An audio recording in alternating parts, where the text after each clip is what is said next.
Empezamos con la presentación de la segunda edición de este libro que les estoy mostrando, Historias de Brujas. En realidad este libro ya se presentó en el mes de octubre del año pasado, la primera edición. Felizmente se agotó y ahora tenemos aquí la segunda. No estamos presentando eso, la segunda edición, que también espero que se agote, ¿no? En fin, este libro también lo hemos presentado en bastantes ocasiones. Ha sido un libro bastante presentado, pero aprovechando que teníamos esta segunda edición, pues, y que se está celebrando la Feria del Libro de Las Palmas, pues no queríamos desaprovechar esta oportunidad. Bien, les voy a contar una cosa. Entre los siglos XVI y al XIX fueron condenadas por el Tribunal de la Inquisición de Canarias 475 personas acusadas de practicar los delitos de brujería y hechicería. 417 personas. De esas 417 personas, 375 de ellas fueron mujeres. La brujería y la hechicería fue un fenómeno fundamentalmente femenino. Entonces, como les he dicho, casi el 90% de las personas que fueron desde el siglo XVI hasta el XIX condenadas por el Tribunal de Santo Oficio fueron mujeres. Y la historia o la primera parte de este libro está dedicada precisamente a una de esas mujeres, o concretamente, en este caso, a una niña. Probablemente una de las últimas brujas documentadas en Gran Canaria. Cuando hablo de documentadas, de las que se tenga referencia por documentos escritos, concretamente por los documentos del Tribunal de la Inquisición, que se custodia. Toda esa documentación se custodia en el Museo Canario. Pues como les he dicho, Jerónima, en 1805, pues de manera, en fin, sin que nadie le preguntase, pues ella de manera natural se declara bruja, ¿no? Y ante esas declaraciones de la niña, pues surgen toda una serie de sucesos, se van sucediendo una serie de sucesos, valga la redundancia, que fueron a parar al Tribunal del Santo Oficio. El libro está dividido en dos partes. En la primera parte es obra mía. Se titula Jerónima, la niña bruja, 1805, porque este suceso tiene lugar precisamente en ese año, 1805. Y la segunda parte lleva por título Cuentos de brujas en la tradición oral de Tejeda. La autora la tenemos aquí, Saray Cruz Ventura. ¿Y por qué de Tejeda? Porque precisamente Jerónima era natural de este lugar de la cumbre de Gran Canaria, y por eso quisimos dedicar precisamente estos cuentos de brujas a este lugar, ¿no? Bien, Historias de Brujas pretende ser una colección, ¿no? En este caso queremos que sea el primer título de una colección dedicada a las mujeres que fueron procesadas por el Tribunal de la Inquisición. No sé si llegaremos a publicar 375 libros, no, tampoco es cuestión de eso, pero sí por lo menos que estén representadas la mayor parte de mujeres, que estén representadas también la mayor parte de las localidades de Gran Canaria, y si puede ser también que estén representadas de alguna forma todas las islas, ¿no? El autor de las ilustraciones y de esta portada que ven aquí, tan curiosa, es Alberto Hernández Rivero, que nos acompaña, ¿verdad? Les voy a contar muy por encima la historia de Jerónima. Como les he dicho, ella en 1805 se declara bruja, y sus declaraciones pues hacen que toda esta historia llegue hasta el Tribunal del Santo Oficio, ¿no? Jerónima pues admite, se dice que es capaz de volar, ¿no? Que es capaz de llevar a cabo todo tipo de maldades, y que es capaz también de transformarse en un animal. Concretamente, aquí lo tienen en la portada, ¿no? Concretamente en una hormiga. No les quiero contar mucho más sobre esta historia para no hacer muchos spoilers, ¿no? Sí decirles que los conceptos de bruja y hechicera no son sinónimos, ¿no? No estamos hablando del mismo fenómeno. Las hechiceras son mujeres que tenían por cometido fundamentalmente satisfacer deseos. El deseo de sanar a aquellas personas que enfermaban, el deseo de adivinar aquello que estaba por venir o el futuro, y también todo lo relacionado con el amor y con las relaciones sexuales, ¿no? Para satisfacer todos estos deseos, las hechiceras conocen hechizos, conocen sortilegios, conocen hierbas medicinales, ¿no?, que les permiten llevar a cabo todo este tipo de rituales, ¿no? La hechicera fundamentalmente también es una buena cristiana, es una mujer que no se aparta de la religión, aunque está ahí quizás en los límites. Y frente a la figura de la hechicera está la figura de la bruja, que es una mujer que encarna todo lo contrario, ¿no? La bruja es un ser malvado por definición. Se convierte en la servidora de Satanás, en la servidora del demonio, y su única misión en el mundo es causar el mal, todo el mal posible, sobre las cosechas, sobre las personas y sobre los animales, ¿no? Y Jerónima, pues de alguna manera encarna la figura de la bruja.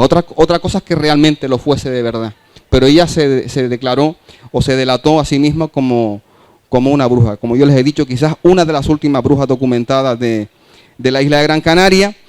Y también es un caso bastante singular porque se trataba de una niña, probablemente sea la persona de menor edad de toda la historia de la brujería en Canarias, ¿verdad?, de la que se tiene constancia, porque en el momento en el que sucedieron los hechos, pues ella declara tener tan solo 10 años de edad, ¿no? Bien, ya yo le dejo, le doy el paso a Saray Cruz para que les hable de esa otra parte del libro que a ella le tocó escribir, ¿no? El libro también aparte, está dividido en dos partes. La primera parte se basa sobre todo en documentación escrita, ¿no? Y la segunda parte se basa sobre todo en la tradición oral, ¿no?, en aquellos relatos que de generación en generación se han ido transmitiendo pues desde hace muchísimos siglos, ¿no? Les paso con Saray. Gracias, Gustavo. Bueno, en primer lugar me gustaría empezar, siempre me gusta empezar así, agradeciendo. Como dice el refrán, es de bien nacido ser agradecido. Y como parte también de la tradición oral, que es el refranero, pues siempre me gusta empezar así. Y quiero empezar primero pues agradeciéndoles a ustedes que hayan decidido estar aquí compartiendo este ratito con nosotros esta tarde, con toda la actividad que hay por ahí. Y en segundo lugar a Gustavo, que ya estará cansado de las veces que le agradezco, pero es así, ¿no? Le agradezco el hecho de que me haya hecho partícipe de esta aventura por dos motivos fundamentales. Uno, porque creo que es un deber, ahora explicaré por qué creo que es un deber.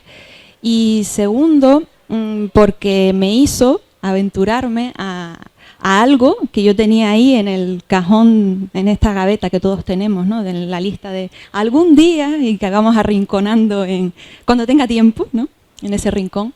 Y me sacó, ¿no?, de ahí para hacer algo que siempre pues me ha gustado desde chiquitita, que es escribir, ¿no? Entonces, pues nunca me cansaré de agradecerle que me haya hecho esta invitación. Y con la parte del deber, pues porque todos y cada uno de nosotros tenemos el deber de seguir divulgando el patrimonio inmaterial. El patrimonio inmaterial es un tesoro vivo, pero desgraciadamente no es un tesoro eterno. Entonces, pues para todos los que formamos parte de Canarias, es importante que sigamos divulgando el patrimonio inmaterial, ¿no? Y como docente esa es una tarea que también tengo el deber de hacer y que comparto con alguna colega que estoy viendo por ahí, ¿no? Entonces, desde ese punto de vista, pues también es algo que sentía la necesidad de hacer, ¿no? La verdad que me da muchísimo gusto poder hablar de literatura oral en una feria del libro, ¿no?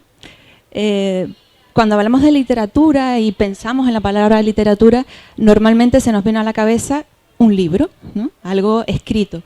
Y muchas veces nos olvidamos del valor que tiene esa literatura que escuchamos, que sentimos, pero que forma parte de ese patrimonio. Y como dice el discurso de ingreso de Geray Rodríguez, mi compañero en la academia, la literatura no cabe en los libros, ¿no? Entonces me parece hermoso poder estar hablando de literatura oral justo en una feria del libro. En tiempos pasados, cuando no estábamos en todo este mundo tecnologizado, ¿no? de tantas redes, tantas pantallas, las formas de entretenerse en las casas era muy distinta. Nos reuníamos alrededor del fuego y se contaban historias, ¿no? Las bandas sonoras hoy en día de nuestros hogares son completamente distintas. Y eso hace que esa pérdida de contextos, que ya no tenemos porque los tiempos van cambiando, hace que muchas manifestaciones orales tiendan a olvidarse y en el mejor de los casos a transformarse, ¿no? Eso sería lo esperable de la tradición oral, pero desgraciadamente muchas veces no se da. Por eso tenemos que traer a veces la tradición oral a los libros, ¿no? Para que no se pierda toda esa cultura, esa sabiduría popular que todavía está. Y digo que todavía está porque todavía hay mucha gente mayor que todavía quiere que se siga contando con ellos para contar, ¿no? Solamente, digamos, nosotros, la responsabilidad que tenemos es pararnos a escuchar, ¿no? Muchas veces no nos paramos a escuchar y es tan fácil como eso. Todavía hay mucha gente que tiene grandes cuentos, grandes leyendas, grandes historias que compartir con las nuevas generaciones, ¿no? Y esa es la magia de la literatura oral, que todavía pues podamos seguirnos emocionando con historias del pasado en nuestro presente, ¿no? Y que nos hagan también entender de dónde venimos, dónde estamos y hacia dónde vamos, ¿no? Entonces creo que es muy interesante pues hablar de toda esta literatura oral que forma parte de nuestro imaginario colectivo. Las 3 historias que aparecen en este libro han sido recopiladas gracias al proyecto que al final, bueno, pues dio lugar a que tengamos aquí un patrimonio mundial, como es Risco Caído, los espacios sagrados de montaña, y fueron pues unos trabajos de investigación que tuve la fortuna de compartir con mi compañero Yeray Rodríguez sobre el patrimonio oral de toda la zona, del municipio de Tejeda, de Artenara, parte de Gáldar, y la temática se centró sobre todo en el conocimiento del cielo y la espiritualidad popular, donde tenía entrada los cuentos de brujas. Fíjense, de todo lo que pudimos ir recopilando, nos dimos cuenta fácilmente de que la gran mayoría de los relatos que nos contaban las personas mayores del lugar tenían que ver con los cuentos de brujas. Y eso nos da una pista, ¿no? La importancia que tenían este tipo de relatos para la población. Quizás la orografía también, el hecho de que esos municipios estén en la cumbre de Gran Canaria, más aislados de las zonas más expuestas, ¿no? a los cambios sociales, han hecho que toda esta sabiduría popular todavía siga estando latente, ¿no? Y también incluso el entorno donde se dan. Pensemos en barrancos muy profundos, ¿no? Barrancos muy profundos donde las personas que viven en el lugar abren la ventana por la mañana y ven una pared, ¿no? Enfrente. A veces barrancos tan profundos donde la luz solar no llega, ¿no? Entonces todo eso genera unos escenarios en donde las brujas pues tienen lugar, ¿no? para acampar a sus anchas y siguen produciendo todavía temor entre la gente que recuerda este tipo de historias. Los cuentos, de alguna manera, recopilan distintas versiones de historias que se recopilaron, como digo, en distintos barrios de Tejeda, de donde procedía Jerónima, y han sido de alguna manera recreados con las distintas variantes, con el entorno, ¿no? con todas las historias de costumbres también que tienen mucho que ver con todas esas historias. Y si tienen oportunidad de leerlo, quizás verán un personaje femenino de la bruja algo distinto a lo que a lo mejor imaginan. Si yo les digo ahora que cierren los ojos y piensen en el icono de una bruja, no hacemos el ejercicio para no perder tiempo, pero si hiciéramos ese ejercicio, estoy segura de que todos, o la gran mayoría, pensaría en una bruja con una escoba, ¿no? Sí, ¿verdad? Y con un gorro así, ¿no? Y a lo mejor joven o mayor. mayor, ¿verdad? Fea también, ¿no? Bien. Ese es el arquetipo, ¿no?, que tenemos de bruja de la literatura hispánica y sobre todo lo que nos ha llegado a través de la literatura infantil. Sin embargo, el personaje de la bruja en Canarias es completamente distinto. Principalmente no necesitaban ningún tipo de escoba para volar, volaban sin escoba, ¿no? Y aquí tenemos la ilustración donde se ve volando así, sin ninguna herramienta especial más que los ungüentos, ¿no?, que también está recogido en el Santo Oficio, y algunas oraciones, ¿no?, sin Dios y sin Santa María, y volaban. Esa era una característica de las características principales. Otra es que no eran mujeres mayores normalmente, eran mujeres más bien jóvenes, a lo mejor mayores consideradas en aquella época, ¿no?, pero estamos hablando de mujeres en torno a los 30, 40 años, ¿no?, como mucho. Y luego las historias que permanecen todavía en la tradición oral muestran una bruja más bien pícara, ¿no?, que jugueteaba con los hombres. Normalmente esa era la temática, es esa, ¿no?, el trastornar a los hombres, confundirlos supuestamente, ¿no?, para que no llegaran a sus casas, ¿no?, y perderlos durante toda una noche. Hay una lectura también muy interesante detrás de todo eso, ¿no?, hasta dónde eran brujas, hasta dónde eran mujeres libres. Yo quiero pensar que eran mujeres libres y cada vez creo más en ello, ¿no?, mujeres que vivían al margen de lo que dictaba la sociedad en aquel momento y que por eso eran tachadas de brujas, ¿no? Incluso a ver hasta qué punto se utilizaba para justificar también la conducta de algunos hombres, ¿no? Entonces son historias que han calado muy, muy hondo en la sociedad. Y en estas tres historias pues lo podrán ver. Está la bruja en apuros, con medio bigote, que también tiene mucho que ver la relación que tiene la tradición oral en Canarias con la tradición hispanoamericana, ¿no?, esos vuelos de brujas que iban a Cuba y regresaban, ¿no? Y luego Las vacas no fueron, que también tiene que ver mucho con el mundo rural, con la transhumancia, ¿no?, y todo lo que ahí acontecía en esas noches largas, ¿no?, de deambular por la cumbre de Gran Canaria.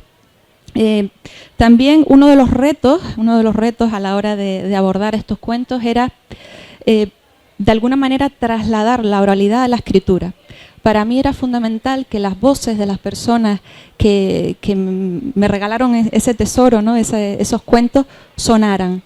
Ahí están giros, expresiones directas de Adán, de Pilar, de Juana, ¿no?, que suene esa oralidad. Y eso para mí es uno de los retos más complejos, ¿no?, precisamente por eso, porque quería respetar pues que suene la oralidad, aunque estén las historias ahora encerradas en un libro.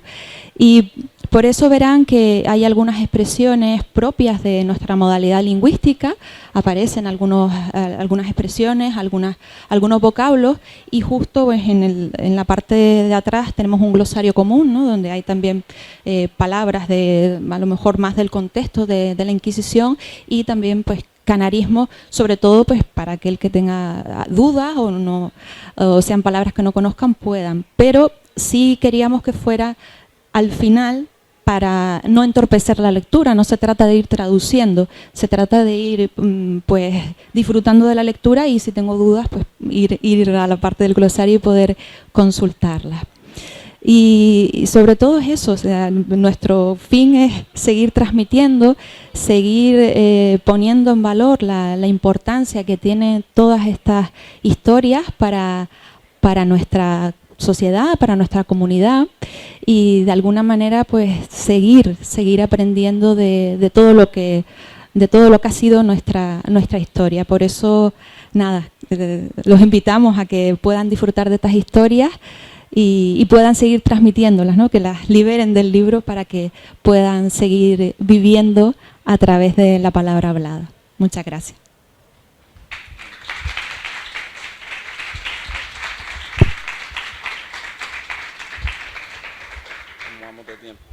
Bien, no sé si tienen alguna duda, quieren hacer algún tipo de pregunta, alguna cuestión. Estaremos encantados de responderles si estamos en posición de poder responder. Bien, como les he dicho, pues un libro que se divide en dos partes, ¿no? Una primera parte que se basa en documentación escrita, en documentación histórica, la segunda parte en cuentos procedentes de la tradición oral, con ilustraciones de Alberto Hernández, al que tenemos aquí. Si quieren hacerle algún tipo de pregunta o comentarle alguna cosa, pueden hacerlo también. El precio del libro, 9 euritos, ¿no? Yo creo que es económico. Y si están interesados en adquirirlo, pues está presente en todas las carpas, ¿no? Nosotros ahora en un ratito, a partir de las 6, estaremos firmando ejemplares en la carpa de Vileni, o sea que si quieren darse un salto por allí, con escoba o sin ella, pues están invitados, ¿no? Si no hay ninguna cuestión, pues damos por zanjado. Iba a decir el aquelarre, pero esa palabra aquí en Canarias no se usa. Damos por zanjada la junta. Las brujas canarias se juntaban. Muchas gracias. Lo complejo es dar con la densidad, la atmósfera, tener las herramientas necesarias para de alguna forma trasladar al lector al lugar donde tú quieres, que en este caso es una historia que yo la asocio a tristeza, a pobreza y a elementos que de alguna forma hablan de, como dicen ellos, de esa tradición oral y de esa época donde se mataban a las mujeres de esta forma, ¿no? Es decir, imaginarte Jerónima, sí, ¿ha sido fácil? Tenía unos parámetros muy claros, ¿no? Ya Gustavo Alexis me había dicho exactamente más o menos cómo la veía él, y eso me sirvió bastante para llegar al arte final, ¿no? En este caso.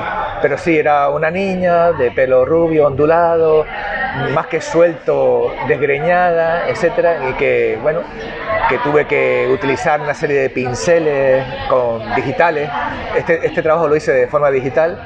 Yo suelo trabajar con distintos tipos de disciplinas, pero en este caso utilicé técnicas digitales, unos pinceles rotos, para que de alguna forma llegara a la atmósfera esa que quería encontrar, ¿no?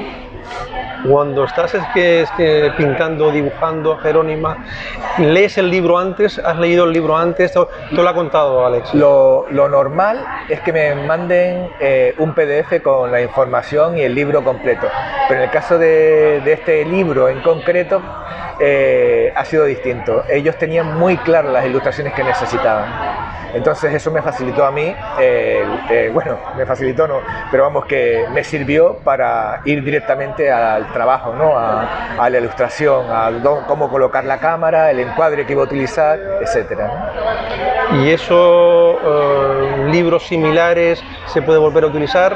Pues realmente cada libro tiene su manera de expresar, de captar. Sí, es que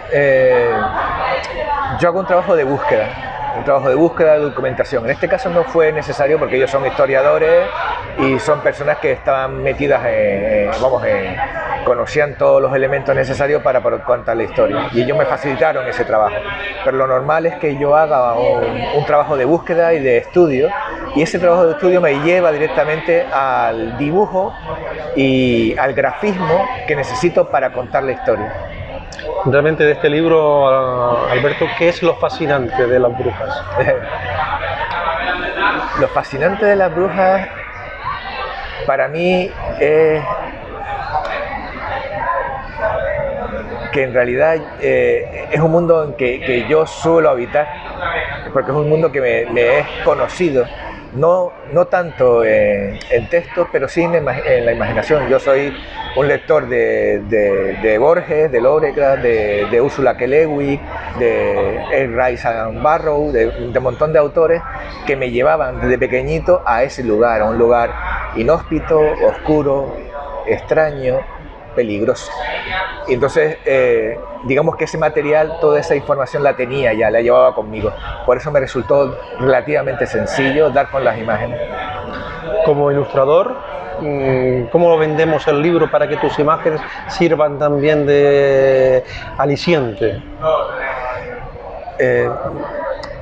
Yo creo que es un libro que se lee a la par, ¿no? Es decir, porque cada capítulo tiene una ilustración que de alguna forma viste el relato. Y yo creo que cuando se forma ese tándem, el libro ya no deja de ser un libro, ya deja de ser literatura y se convierte en un regalo. Y entonces mi aportación es esa, es dar con la imagen que acerca al lector al lugar y al momento de los hechos, ¿no? Esta es la segunda edición, sí, con Gustavo Alexis Trujillo. Sí. ¿Ves posible continuar las ediciones con Jerónima? Sí, sí, de hecho creo que hay algún tipo de negociado sobre este tema, es decir, aún no lo tengo claro, pero yo creo que eso mejor se lo pregunta a Gustavo porque seguramente debe saberlo. Es decir, Jerónima para mucho tiempo. Sí, pues Jerónima, no solo Jerónima, sino todos los personajes de Brujas que de alguna forma fueron ejecutadas en aquella época por la Santa Sede, ¿no? Si hay datos de que dice que existía una bruja como Jerónima en la zona norte de la isla de Gran Canaria, como sí, nos ha dicho Alexis, pero realmente se están descubriendo ahora que existían a lo mejor incluso brujas que no eran brujas. Ya. No, yo vengo de Telde, y yo he vivido con eso y además soy de San Francisco de Telde, que era una zona donde estaban los burladeros y donde se hacían las juntas y todo ese tipo de cosas, y yo me recuerdo de oír relatos que no vayas a tal sitio, o a tal día no vayas para allá, ten cuidado por donde, cuando era crío, y entonces hay relatos, hay tela que cortar, te digo, estamos muy vinculados a eso porque también era una época distinta, veníamos de una opresión, de la ignorancia en general, ¿no? Entonces eso propiciaba de alguna forma este tipo de relatos. Mi parte se centra en los cuentos de tradición oral, son cuentos que pertenecen a la zona de Risco Caído y los espacios sagrados de montaña, que hoy es patrimonio mundial, y si bien son cuentos que tienen que ver con ese entorno, no quiere decir que sean historias que a lo mejor puedan estar también en otros lugares del mundo hispánico, pero bueno, las hemos centrado ahí porque sus portadores, las personas que nos han regalado esos cuentos, son de esa zona, y sobre todo porque Tejeda tiene un vínculo directo con la protagonista de la primera parte del libro, que es Jerónima. Jerónima procedía de Tejeda, entonces para hacer ese guiño decidimos incorporar estas historias de tradición oral en el libro. Parece que al final hay muchas brujas en la isla de Gran Canaria, incluso en Canarias, ¿no? Sí, en Canarias, en la tradición oral, la presencia de la bruja está en los cuentos de tradición oral que han ido pasando de generación en generación. Y sabemos que es una temática que tuvo que ser muy importante en el pasado porque todavía hoy en el siglo XXI hay personas mayores que cuentan esas historias y que todavía sienten cierto temor al momento de contarlas. Entonces eso da de alguna manera fe de lo que pudo suponer la presencia de las brujas en nuestro territorio, ¿no? En nuestro territorio, brujas siempre ha habido. ¿Crees que todavía existen las brujas? Yo creo que de alguna manera existen mientras las recordemos, es decir, mientras sigamos contando todas estas historias de tradición oral, las seguimos manteniendo vivas, y yo creo que es fundamental a través de estos cuentos ver el personaje femenino para entender también nuestro presente, ¿no? Como esa herencia del pasado, de la visión que tenía la mujer y trasladarlo a nuestro presente también de una manera crítica. Yo creo que es muy interesante, ¿no? No solamente porque estamos hablando de una manifestación que forma parte de nuestro imaginario colectivo y de nuestra literatura, sino también por todas esas lecturas que podemos obtener a través de los personajes sobre el mundo de la mujer, ¿no? Y el posicionamiento de la mujer en aquella época y ahora desde nuestro presente nos ayuda también a entender a lo mejor un lado de las brujas, no tanto vinculado al mal, sino vinculado a lo mejor a la libertad, ¿no? A mujeres que rompían con lo establecido precisamente por ser fieles a lo que querían. No lo sé, depende de las lecturas que cada uno quiera, y esa es la magia también de la literatura, que cada persona puede entenderlo y sentirlo de distintas maneras. En vuestro libro realmente rompes mitos, ¿no? La bruja sin escoba, la bruja sin a lo mejor esos argumentos que teníamos antes. ¿La realidad cuál puede ser? Claro, es que de alguna manera no se rompe un mito en Canarias. El personaje que se reflejan en los cuentos tienen que ver con las características que tenía la bruja en nuestro contexto, ¿no? En nuestro archipiélago. Es un personaje que rompe con la idea de la literatura hispánica, ¿no? De la literatura sobre todo infantil, de esa bruja mayor, ya fea, que volaba gracias a una escoba, ¿no? Con un gorro. Todo ese arquetipo de bruja es muy distinto en Canarias, ¿no? Eran normalmente mujeres jóvenes y que no necesitaban una escoba para volar, sino volaban a través de un cuento o a través de oraciones pues que iban en contra también de, digamos, pues la religión, ¿no? Sin Dios y sin Santa María, y podían volar. Entonces, digamos que no es que rompa, sino que entendemos una perspectiva diferente del personaje de la bruja en nuestro contexto hispánico, ¿no? Para ofrecerlo a tu público, al público que les tiene que leer, comprenderlos, ¿cómo lo hacemos? ¿Cómo lo hacemos? Pues entendiendo que a veces necesitamos mirarnos un poquito más para entendernos, ¿no? Y mirarnos un poco más como comunidad requiere el que también de alguna manera buceemos en nuestro pasado, ¿no? Que veamos esas historias que a lo mejor nos quedan un poco lejos, pero que a la vez pueden estar más cerca de lo que pensamos. Entonces yo creo que de alguna manera es acercarnos a nuestro patrimonio cultural para podernos entender como comunidad. Y yo creo que Canarias necesita mucho entenderse y sobre todo valorarse. Y yo creo que es fundamental la transmisión de este tipo de historias para seguir queriéndonos también como comunidad y como archipiélago, ¿no?